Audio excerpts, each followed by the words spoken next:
If you're a Christian or someone who's dealing with isolation, you know what's really strange that you can be in a room full of people and feel completely alone. And I understand that we all feel isolated for different reasons. Maybe you're like me, you've relocated a lot, and every single time you've relocated either in a different state or a place, even a different city, it's really hard to try to get community again. Maybe you're dealing with mental health struggles, maybe you're dealing with a family loss or depression or anxiety, and I just want to let you know that God sees you and God understands the isolation that you're feeling.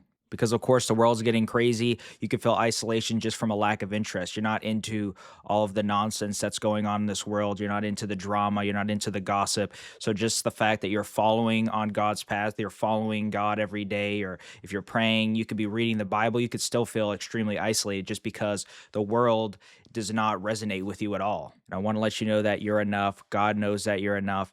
And you may beat yourself up and think, hey, I should be over this. I shouldn't care so much about being isolated, but still, isolation is a difficult thing.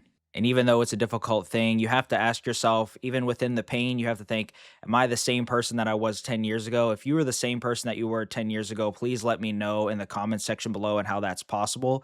But a lot of us maybe have felt that we've been isolated for an extended period of time, way beyond what we can bear. But the reality of it is that God is working within those isolation periods, no matter how long it is. It's very rare that you are the same person you were even 2 years ago, 1 year ago, maybe. We are all changing and evolving, and God is moving us to what He has for us in our lives. I think about Elijah in the Bible, right? He did everything he asked for, he did everything he was supposed to do, and he did it correctly, all to God's glory. Yet he ran away, he felt exhausted, and he isolated himself because he just needed to be alone. He couldn't handle it. And as Elijah is doing what he's doing, he's isolating himself. He is in a state of turmoil. God doesn't scold him. God doesn't say, "Hey, what are you doing? Get back in the game." He allows Elijah to rest and he understands what he's going through. So God's not disappointed in Elijah. He's not frustrated with him. He's near Elijah. And I know a lot of times when we're isolated, we don't feel like anybody's around us. Maybe we don't feel God's with us, but God's probably nearer than you think because, he understands the isolation. He's going to be there for you. And I know for a lot of us, we may assume connection equals activity, or connection means being in a room full of like 5,000 people, or being in just a space with people. But sometimes connection, and the deepest connection you could have, is with God and just sitting with Him. I understand that we all want connection with people, but we're ultimately always going to find peace in the source.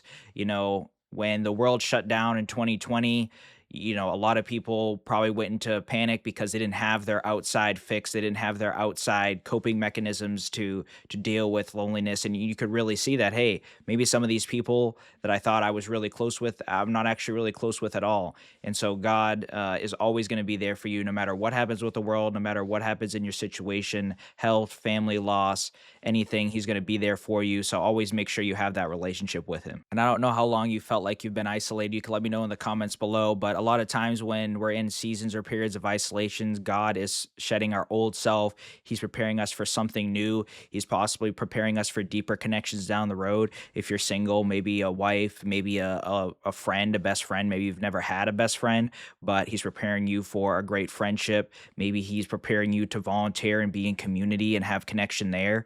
Search your heart. What kind of connection are you looking for? Because there are introverts out there are extroverts out there, and pray to God and ask Him for connection, but know exactly, well, I guess you don't have to know exactly what you want, but know kind of what you're looking for. Learn about yourself and ask God. Because in these times, we could pressure ourselves to try to figure out everything, to try to figure out why we're in the situation that we're in.